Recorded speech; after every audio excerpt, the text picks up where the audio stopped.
Rádio Rio de Janeiro, a emissora da Fraternidade, passa a apresentar Luz na Penumbra, programa que leva ao seu coração a mensagem da doutrina espírita.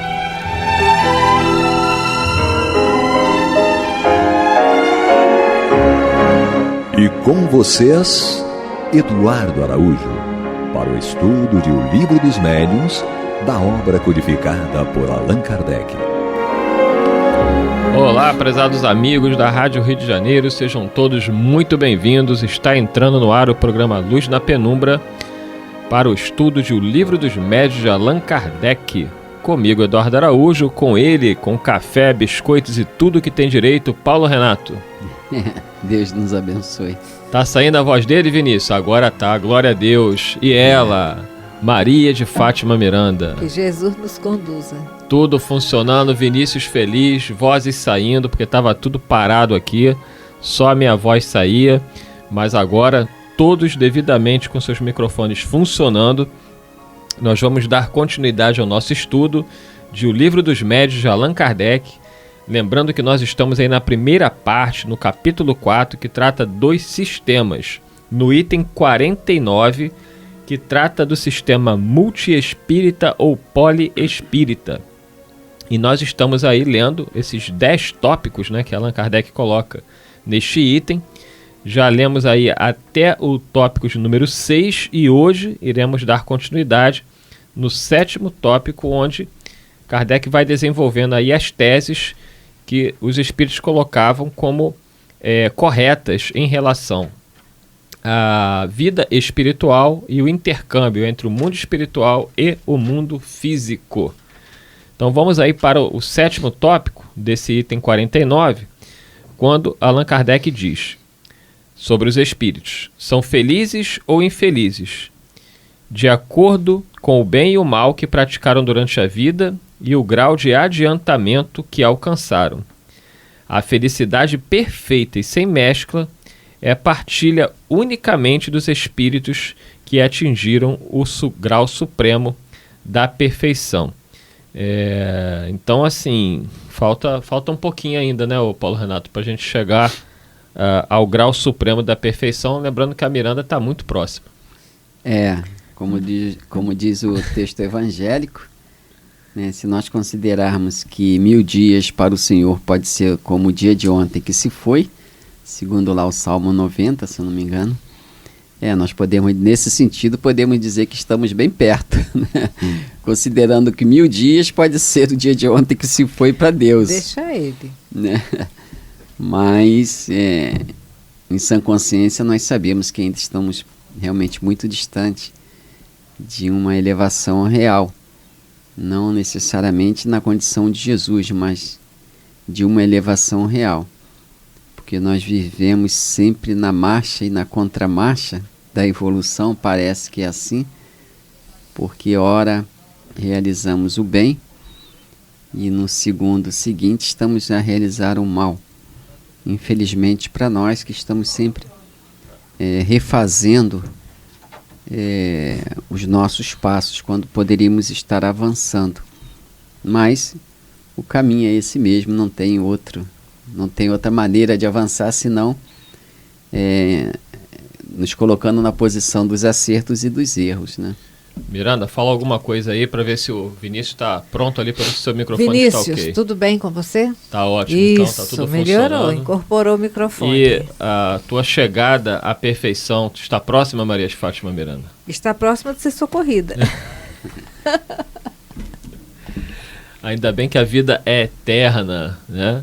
E chega, como é que era a história, Paulo Renato? 1000 dias para Deus? Aqui no Salmo 90, ele fala aqui, pois 1000 anos, porque as pessoas questionavam... 1000 anos? As pessoas questionavam os dizeres dos profetas, que dizia que os tempos são chegados. E os tempos nunca eram chegados. Um bom questionamento, né? Então ele fala assim, ele diz que 1000 anos para Deus é como o dia de ontem que se foi.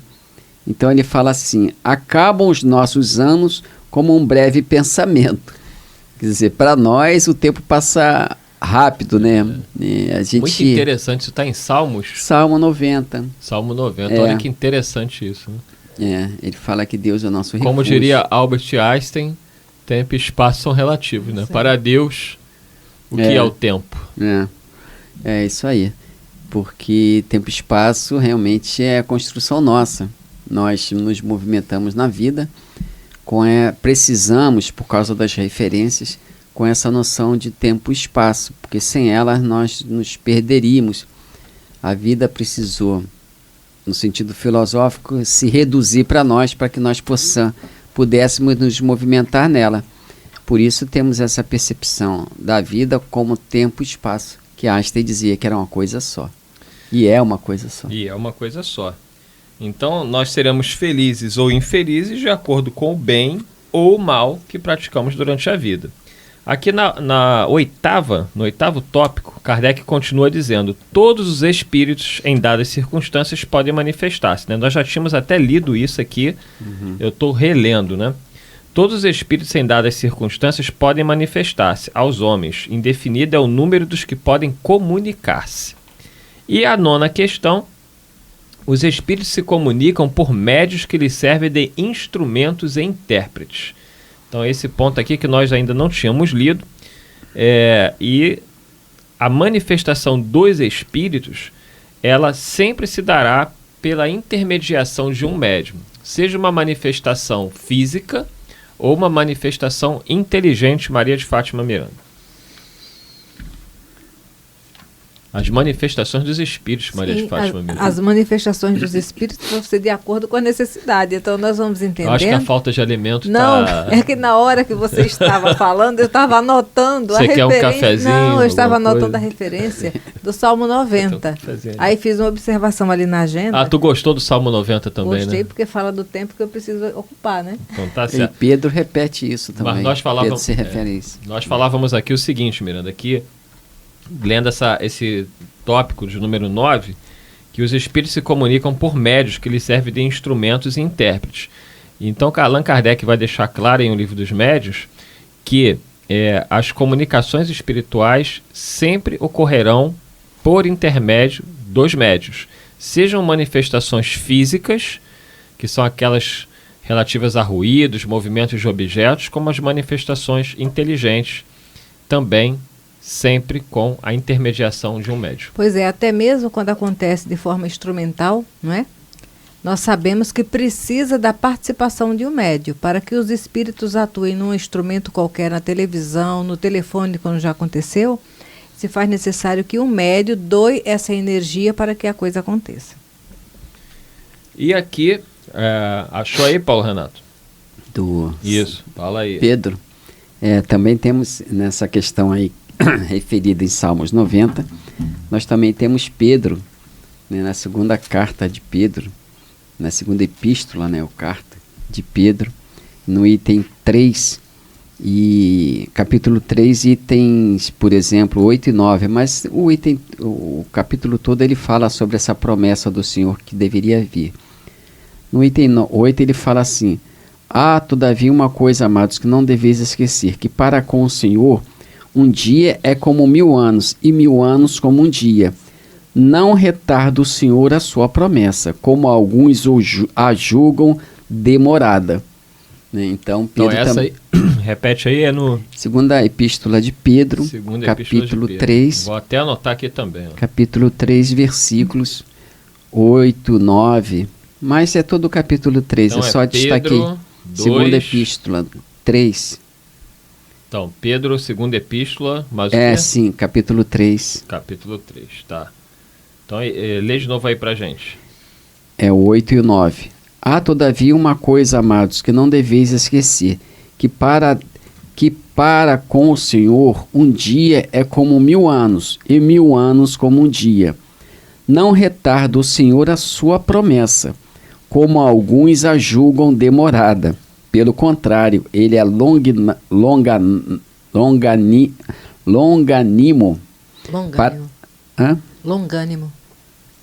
Longânimo. Tem um chapeuzinho aqui, né?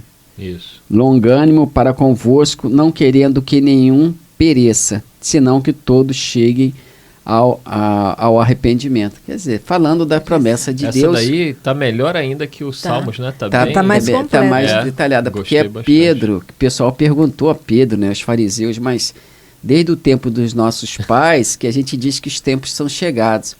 E nós também hoje, né, os espíritos falam, os tempos são chegados desde a época de Kardec, e as pessoas apressadamente querem abrir a porta, que seria uma porta falsa, mas querem abrir a porta do mundo de regeneração, porque os benfeitores falaram para Allan Kardec que os tempos são chegados, mas esquecidos daquilo que está registrado desde a época de Jesus e antes do Cristo lá em Salmos, que os Salmos são atribuídos a Davi. Né? Então, desde aquela época, as pessoas estavam com pressa de que o reino de Deus se implantasse na Terra. Mas parece que essa nossa pressa tem muito a ver com o nosso egoísmo. Porque se o reino de Deus se implantasse na Terra sem a nossa conversão, nós ficaríamos sem ele. Como nós já nos convertemos, talvez com medo de falir adiante, a gente fala, Senhor, chegue logo o teu reino, porque amanhã eu não sei o que será de mim. Quer dizer, a gente tem medo das quedas, fala assim, se o reino de Deus chegar só amanhã e me pegar aqui em flagrante delito. Eu hoje estou aqui bem, amanhã eu não sei. Hoje eu estou bem, então, Senhor, implante o seu reino agora. E Pedro fala isso, né, que Deus não retarda a sua obra. A contagem de tempo é que é diferente. A gente acha 1000 anos, muita coisa. Mas para Deus é como o dia de ontem que se foi. Aí nós entendemos porque na Gênese mosaica conta-se os 6 dias, os 7 dias da criação, né? Os 6 dias da criação. Quer dizer, como se fosse um dia de 24 horas, que hoje nós compreendemos que não é. Não, são milhares de anos cada fase da criação, né? A Terra tem 4 bilhões e meio de anos e um processo longo. E como diz Paulo ainda na carta dele aos Coríntios, a própria Terra, a própria criação, na expressão dele, geme com gemidos de dor, né? Ele se refere ao parto, que também a Terra está em desenvolvimento, assim como nós também. E ele diz bem claramente isso, dizendo que a Terra não está pronta e acabada, e nem nós.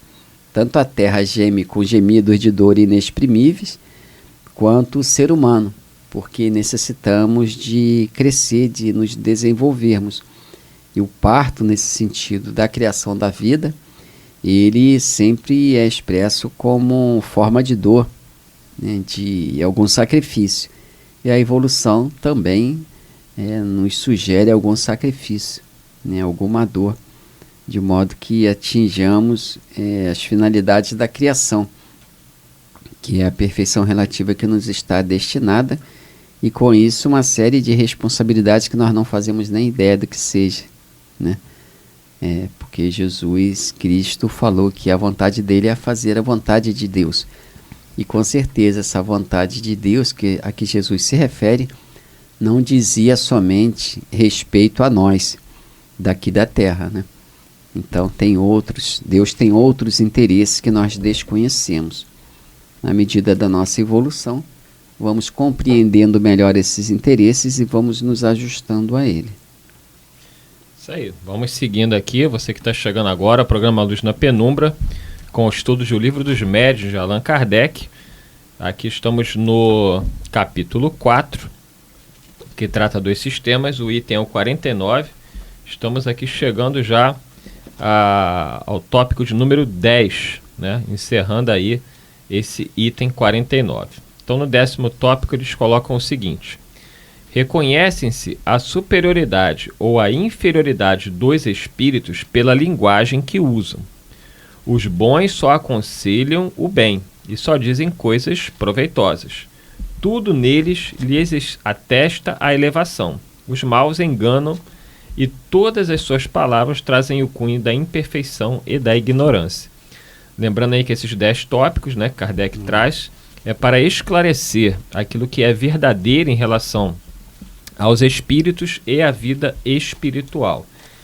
E esse é muito importante, esse 10º tópico, porque ele vai mostrar que os espíritos que se manifestam, nós podemos avaliar quem são esses espíritos, não necessariamente pelo nome que eles vão utilizar, mas pela sua linguagem, né? Sobretudo, se essa linguagem tragam bons conselhos e nos estimulem ao bem. Qualquer coisa em contrário, a gente já tem que colocar em dúvida se não seria um espírito enganador, Maria de Fátima Miranda. É o conteúdo. O próprio Emmanuel, ele alerta isso, né? Que diante de uma mensagem, a comunicação que for, não fiquemos presos à assinatura, mas sim à mensagem e o que ela pode trazer de melhor. Até porque, Paulo Renato, um espírito pode vir com uma conversa aparentemente boa, né? Falando de Deus, falando de caridade, mas no meio da sua fala nós percebemos algo diferente. E é esse algo diferente que a gente tem que estar atentos. No próprio Livro dos Médiuns temos lá as comunicações apócrifas, né, colocada por Allan Kardec, que mostra bem aquele alerta de Jesus quando disse que muitos viriam em seu nome e, se fosse possível, enganariam até os próprios eleitos. Então, quando vemos aquelas comunicações apócrifas sem uma ideia, né, de que ali pode conter, sem a perspicácia, digamos, de que ali pode conter uma armadilha, digamos assim, né?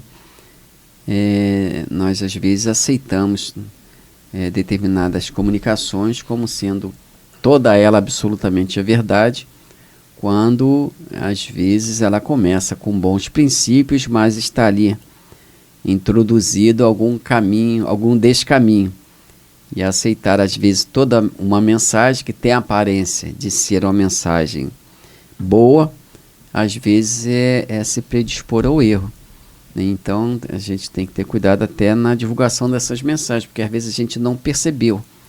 Eles usam dessas artimanhas, não é? Colocam palavras positivas, coisas aparentemente misturadas ali no meio das coisas boas, eles colocam o veneno que eles querem trazer. É preciso realmente ter atenção com relação a isso, para que a gente não aceite mentira como verdade, nem verdade como mentira. Tipo assim, você começa falando de Deus, do amor, da vida, e daqui a pouco você está defendendo o aborto, está defendendo um monte de coisas contrárias àquilo que os espíritos ensinam. E nós vemos hoje em dia companheiros espíritas, né, que falam em caridade, falam em amor ao próximo, defendendo Maria de Fátima Miranda o aborto.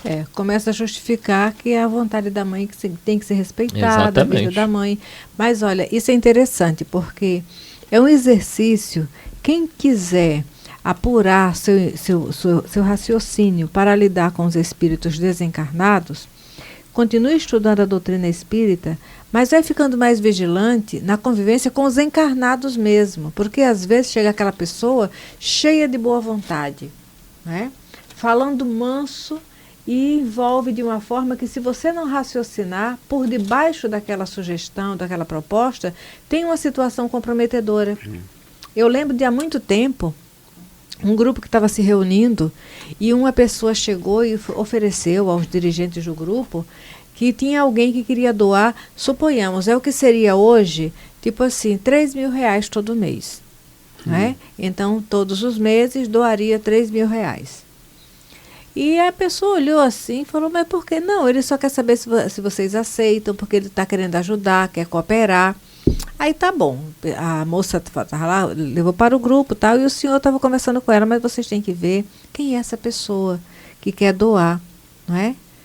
E no final das contas, quando fomos observar, era um agiota. Ele estava interessado em cooperar com aquela obra nascente, fazendo uma doação mensal de R$3.000. E foi uma celeuma no grupo, porque uns achavam que era muito fanatismo, não queria aceitar porque não tinha nada a ver e tal. Eu falei, mas você sabe quantas pessoas são sacrificadas por agiotagem, que a gente não registra?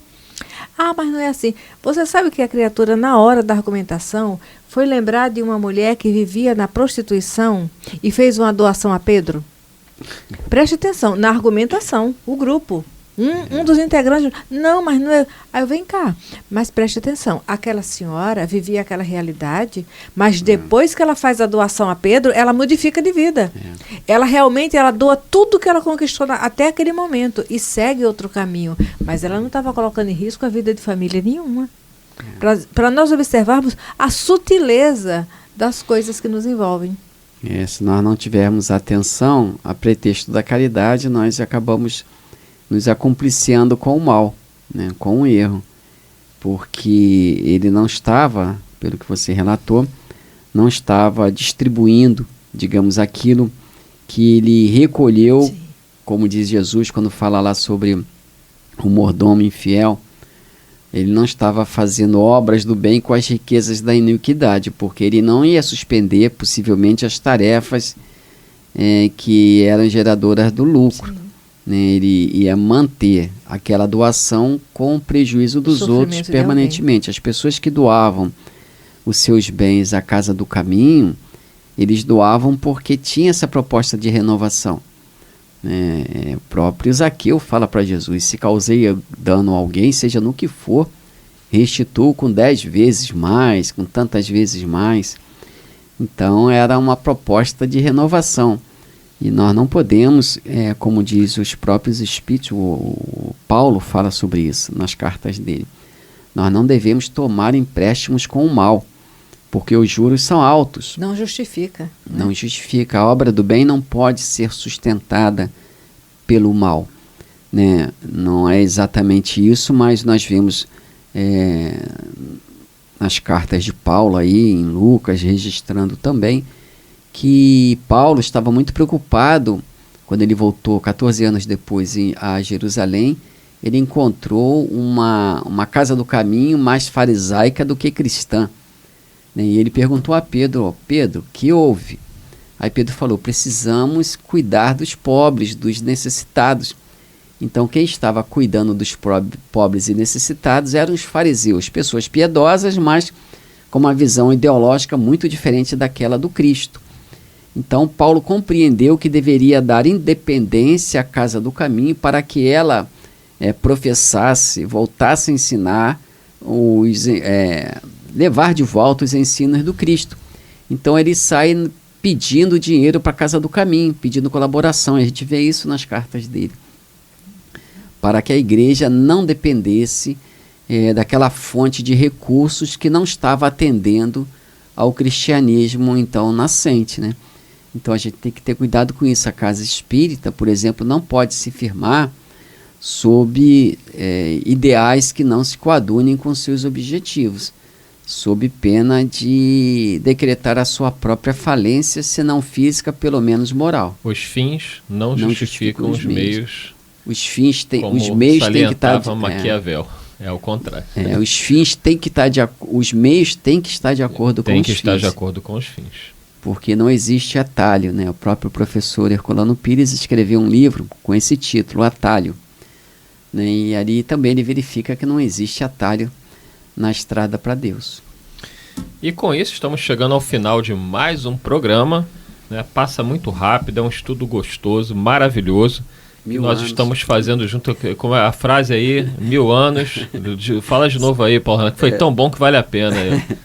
Não precisa ler, não, pode falar aí, pode falar. 1000 anos para Deus são como 1000 anos para nós são como para Deus são como o dia de ontem que se foi. Olha, então, mas lembrando que foi a Está em Pedro também, capítulo 3. Capítulo 3. Pedro, a segunda epístola de Pedro, capítulo 3, né? Vale a pena aí. Para com o Senhor um dia como 1000 anos, e 1000 anos como um dia. Então encerramos com isso, com esta frase linda aí de Pedro. Que Jesus nos conduza, eu anotei já. Que Jesus nos conduza. Muita paz a todos. Você está ouvindo o programa Luz na Penumbra.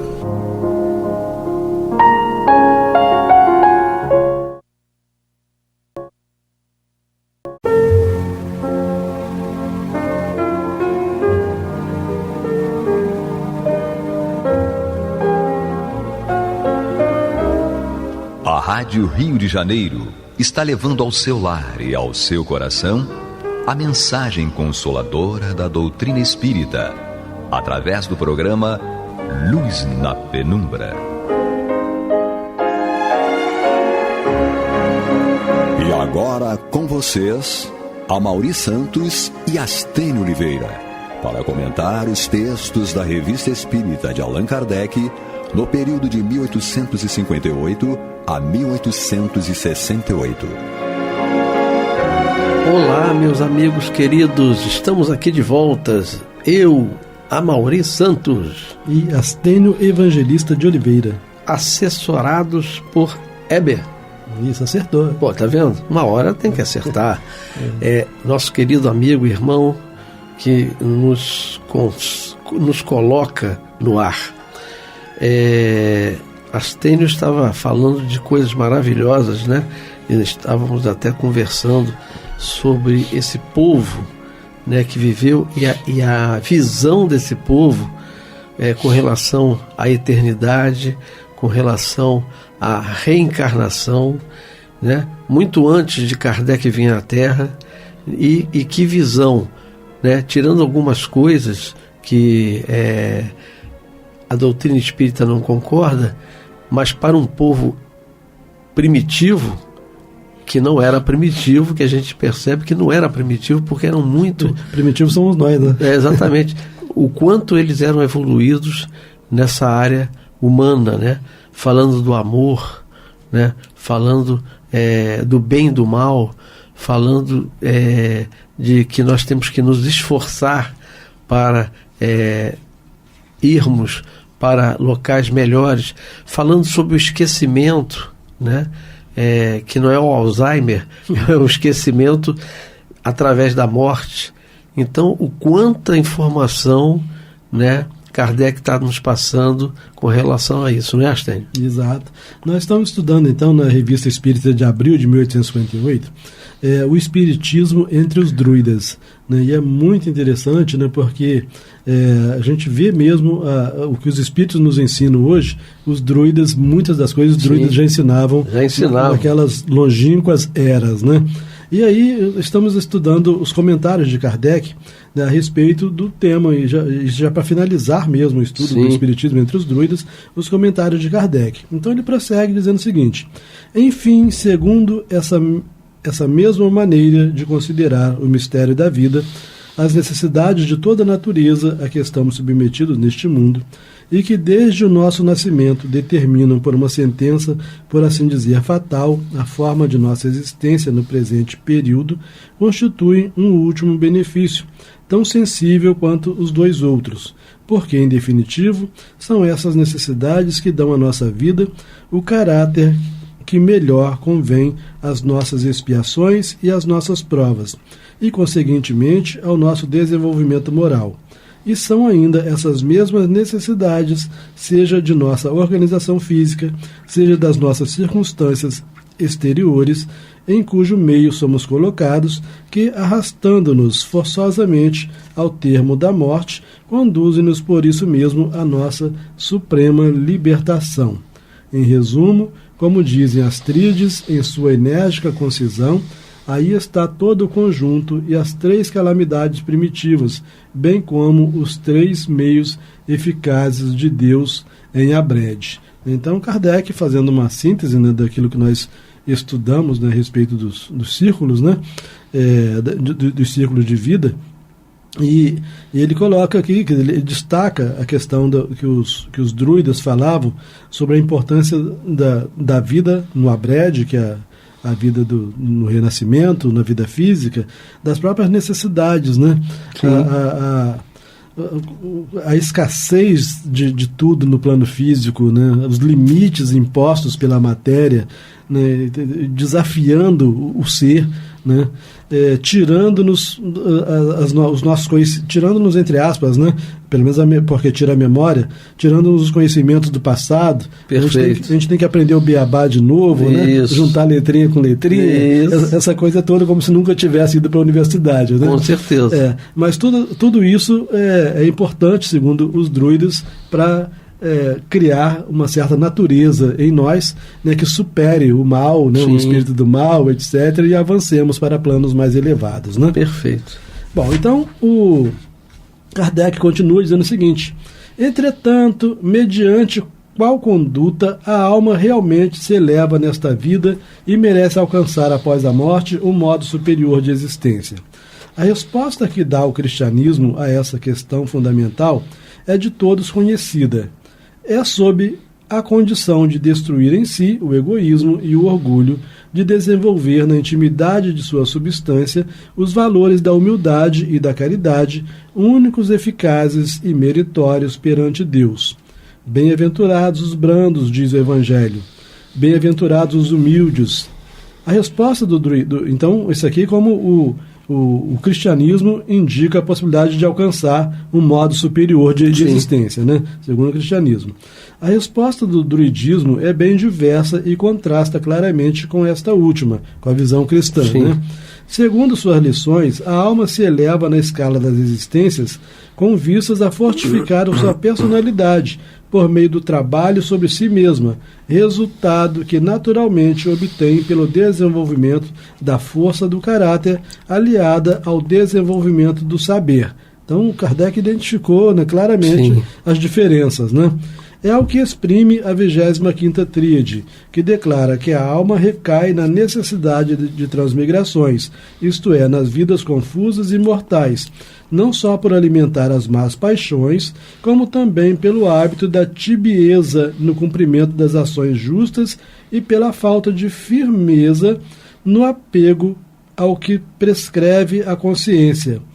Numa palavra, pela fraqueza de caráter, né? Então, a fraqueza de caráter leva a gente a eternizar os renascimentos. Né? Bom, e além dessa falta de virtude moral, a alma é ainda retida em seu progresso em direção ao céu pela falta de aperfeiçoamento do espírito. Isso tudo para os druidas, né?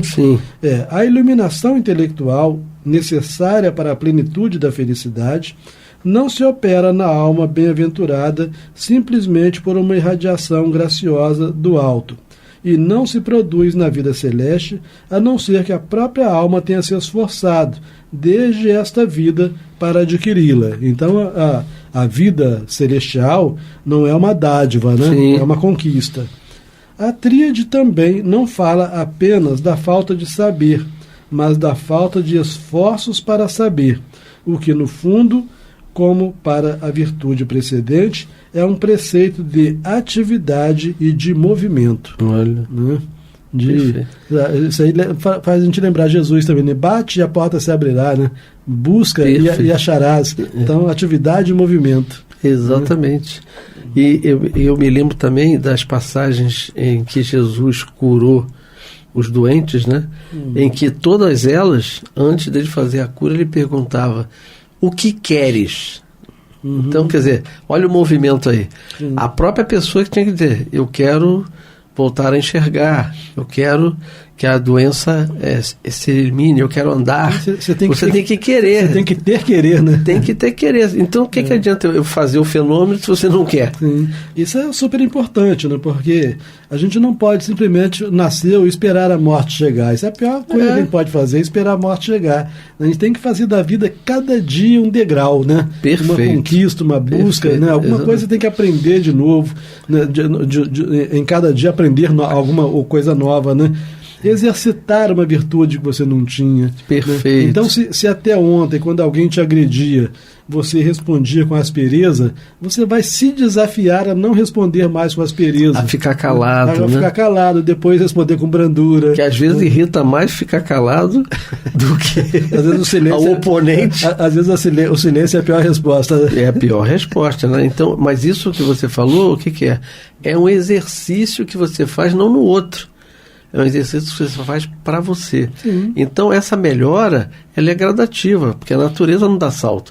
A gente não pode querer uma pessoa que sempre agia com violência, que de uma hora para outra se torne uma pessoa apática, calma. Não. Mas se ele se esforçar, ele vai mudando aqueles hábitos negativos para se tornar uma pessoa mais pacífica. Sim, se ele se autoconhecer, né? Sim. Como já diziam os filósofos antigos, né? Então, se ele se autoconhecer e falar assim: puxa vida, eu tenho essas arestas a parar. Né? Então, eu não posso simplesmente esperar que as vidas sucessivas façam isso. Não fazem, é o esforço que faz. É o que os druidas já diziam, né? É o esforço, é o movimento que faz. Como é que você quer saber matemática se você é fraco, se você não exercitar?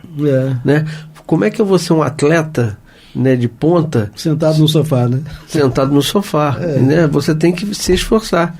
E eu acho engraçado, né, que quantos de nós, né, pela nossa inveja, nossa pequenez, né, dizem assim, eu queria ser isso, eu queria ter feito isso, feito aquilo, mas você já viu quanto esforço esse cara fez para chegar onde está aí? No fundo, você inveja o outro, né?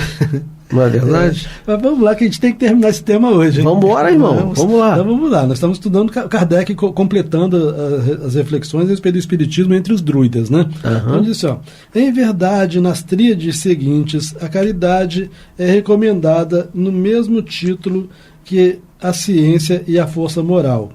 Mas ainda aqui, como no que toca à natureza divina, a influência do cristianismo é sensível. Então ele identifica que aonde os druidas estavam falando de algum modo sobre a caridade foi sob influência do cristianismo, né?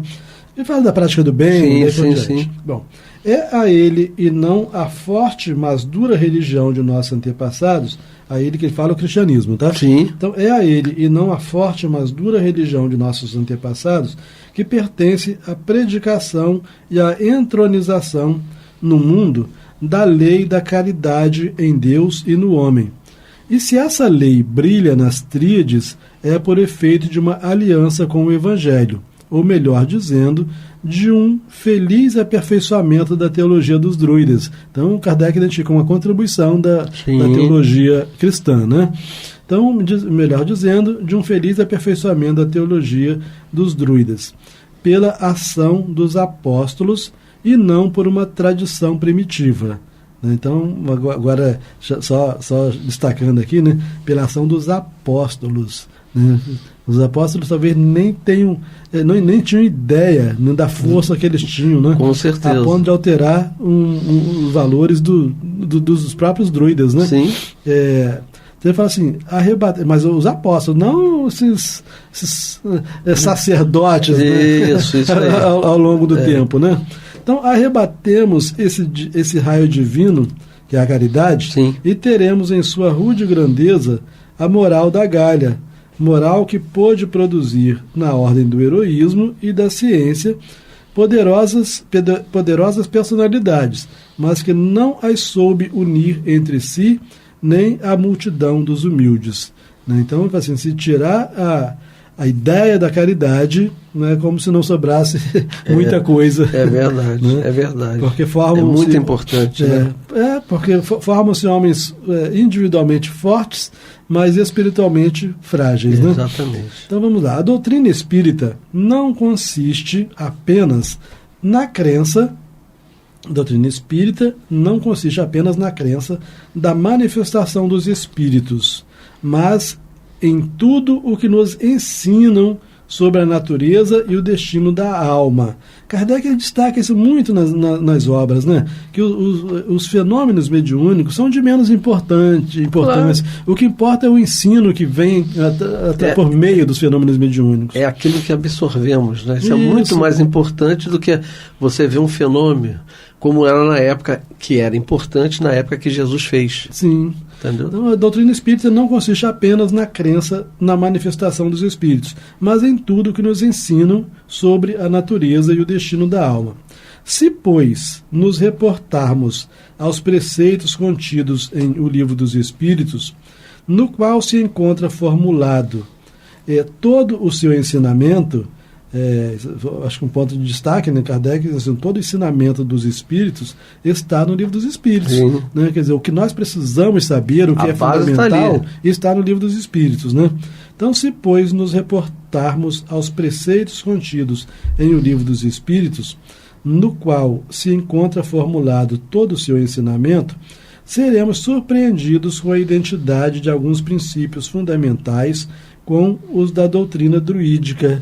Não é verdade? A gente estava estamos aqui falando. Nós estávamos estudando sobre druida e de vez em quando lembrando. A doutrina espírita também fala isso. Fala etc, isso, né?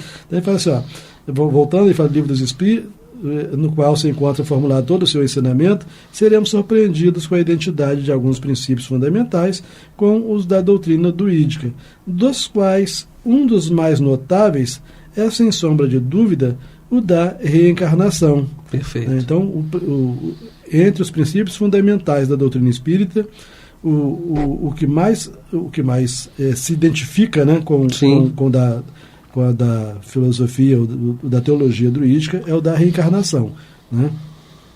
Nos 3 círculos, nos 3 estados sucessivos dos seres animados, encontramos todas as fases apresentadas por nossa escala espírita, né? Ele, mais aqui na frente, a gente vai ter tempo ainda para terminar hoje, ele relembra a escala espírita, tá? Então, mas a gente tem que correr um pouquinho, né? Vai lá. Então ele fala assim, ó, nos 3 círculos, nos 3 estados sucessivos dos seres animados, encontramos todas as fases apresentadas por nossa escala espírita. Com efeito, o que é o círculo de Abrede, ou o da migração? Quer dizer, a migração e Abrede são sinônimos, né? Sim. Então, com efeito, o que é o círculo de Abrede ou da migração, senão as 2 hordas de espíritos que se depuram através de suas existências sucessivas. No círculo de Gwynfeld, aquele mais elevado, né, o homem não transmigra mais, desfrutando da suprema felicidade. Então, agora Kardec está fazendo exatamente a comparação com o Livro dos Espíritos. Exatamente. Né? Não é a primeira ordem da escala, a dos espíritos puros, que, tendo realizado todas as provas, não mais necessitam de encarnação e gozam da vida eterna? Notemos ainda que, conforme a doutrina druídica, o homem conserva o seu livre-arbítrio. Eleva-se gradualmente por sua vontade, por sua perfeição progressiva e pelas provas que suportou no Anolf ou no abismo, até a perfeita felicidade em Gwynfeld, com a diferença, todavia, de que o druidismo admite o possível retorno às camadas inferiores, enquanto o espírito, conforme o espiritismo, pode permanecer estacionário, mas não pode degenerar. Né? Então, para completar a analogia, não teríamos que acrescentar à nossa escala, abaixo da 3ª ordem, senão o círculo de Anolf, para caracterizar o abismo ou a origem desconhecida das almas, e acima da 1ª ordem, o círculo de Selgan, morada de Deus, inacessível às criaturas. O quadro seguinte tornará mais clara essa comparação. Então ele traz um quadro, que é a última coisa que a gente tem para ver hoje. Mas antes desse quadro, então, ele fala assim, ó, para completar a analogia do espiritismo com o druidismo, né? Sim. Ele fala assim, para completar a analogia, não teríamos que acrescentar à nossa escala abaixo da 3ª ordem, senão o círculo de Anolf. Então, para que a escala da doutrina espírita, se fosse igual à escala dos druidas, teria que acrescentar abaixo da 3ª ordem, né, que a gente começa pela 3ª ordem, né, abaixo da 3ª ordem, o círculo de Anolf, para caracterizar o abismo ou a origem desconhecida das almas. E acima da 1ª ordem dos espíritos puros, acrescentar o círculo de Selgan, que seria a morada de Deus, inacessível às criaturas. Perfeito. Né? A gente considera, obviamente, em doutrina espírita, que a morada de Deus é o universo inteiro, né? Não existe um plano. Exatamente, né? Perfeito, é o universo inteiro. O quadro seguinte tornará mais clara essa comparação. E aí, nesse quadro, nós terminamos o nosso estudo sobre o espiritismo entre os druidas. Né? Muito bonito, né? E aí Kardec traz aqui, ele coloca num quadro, né, não sei se consegue visualizar só ouvindo, ele coloca nesse quadro a escala espírita, à esquerda, e à direita ele coloca a escala druídica. Né? Então, para comparar a escala espírita, como o espiritismo apresenta, e como os druidas apresentavam. Então, na escala espírita, nós temos na 1ª ordem uma única classe. Você lembra disso? Você lembra? Na 1ª ordem só tem uma classe, né? Só tem uma classe. Então, na 1ª ordem, temos a 1ª classe, que são os espíritos puros. E os espíritos puros são os espíritos que não mais reencarnam. Lá na escala druídica, nós temos o Selgan. Né? Então, ao invés da 1ª ordem, nós temos o Selgan, lá na escala druídica. Morada de Deus. Gwynfeld, morada dos bens. Selgan seria a morada de Deus, né? Isso lá na escala druídica. Sim. E Gwynfeld, morada dos bem-aventurados, que gozariam da vida eterna. né, que mutatis mutandis se assemelha aos espíritos puros que não mais se sujeitam à reencarnação. Se não mais se sujeita à reencarnação, então seria denominada vida eterna. Você não morre mais. Então vida eterna, né? Na escala espírita, nós temos a segunda ordem e a terceira ordem. Na segunda ordem nós temos os espíritos bons. E na terceira ordem nós temos os espíritos inferiores, tá certo? A segunda ordem da escala espírita está dividida em 4 classes, que são a segunda classe, que são os espíritos superiores, a terceira classe, que são os espíritos de sabedoria, a quarta classe, que são os espíritos de ciência, e a quinta classe, os espíritos benévolos, todos esses dentro da segunda ordem, que são os espíritos bons. Aí eu vou falar da terceira ordem da doutrina espírita, porque para poder fazer a ponte com a escala druídica, nós temos que ver a segunda e a terceira ordem juntos, né? Então, assim, na terceira ordem nós temos os espíritos imperfeitos. Essa terceira ordem, ela está também dividida em 4 classes, que são a sexta, a sétima, a oitava e a nona, né? Aí na sexta classe nós temos os espíritos neutros. Os espíritos neutros são espíritos imperfeitos, né? Sim. Você lava minhas mãos, né? Então os espíritos neutros. Na sétima classe temos os espíritos pseudo-sábios. Na oitava classe nós temos espíritos levianos. E na nona classe nós temos espíritos impuros. Para a doutrina espírita, essa segunda ordem e a terceira ordem dessa escala espírita, os espíritos depuram-se e se elevam pelas provas da reencarnação, né? Então, a gente vê a semelhança lá com a escala dos druidas. Porque exatamente agora, entrando na escala druídica, aqui nesse quadro feito por Kardec, nós temos o Abred. Se lembra dele? Né? Você não vai esquecer nunca desse Abred, né? Abred. Então temos o Abred, ciclo das migrações ou das diversas existências corporais que as almas percorrem para chegar de Anolf, que é aquele pré-vida, a Gwynfrid, que é a maravilha, não é isso? Maravilha. Então Kardec só destaca aqui no finalzinho que Anolf seria o abismo, o ponto de partida das almas para a escala druídica, né? Então você vê que Kardec fez um estudo bem detalhado para no final nos apresentar essa escala aqui, né, que espelha, né, exatamente tudo que foi havia convergência, né, de 5.000 anos, vamos dizer assim, que eu não milhares de anos antes do Cristo vir à Terra, com o Consolador prometido. Então parece que Kardec ele mostrou, né, que efetivamente o Espiritismo já existia entre muito antes os druidas, né? Daí o título ter sido o Espiritismo entre os druidas. E com isso concluímos? Com isso concluímos o Espiritismo entre os druidas. Nós vamos continuar com a revista de abril de 1858 no próximo programa. E qual é o título que começa? Evocação de Espíritos na Abissínia. Olha aí. Então, meus irmãos, estamos encerrando nesse momento, agradecendo a audiência, eu, Amaury Santos e Astênio Evangelista de Oliveira, acompanhados do nosso irmão querido Heber. Que Deus abençoe a todos, muita paz.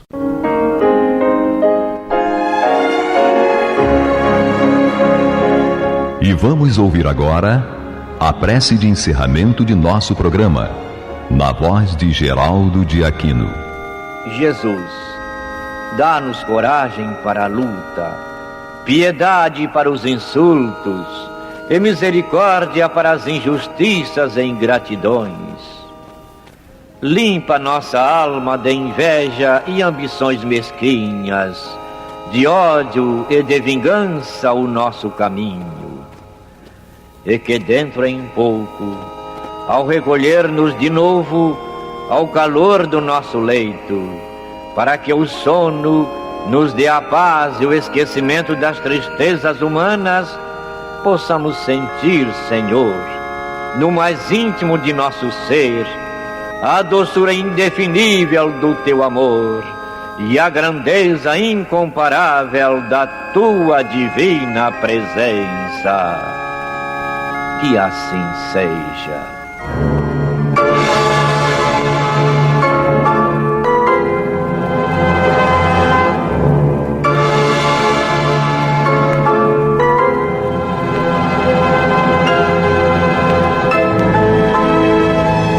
Acabamos de apresentar o programa Luz na Penumbra, que voltará a ser apresentado amanhã às 21 horas nesta emissora.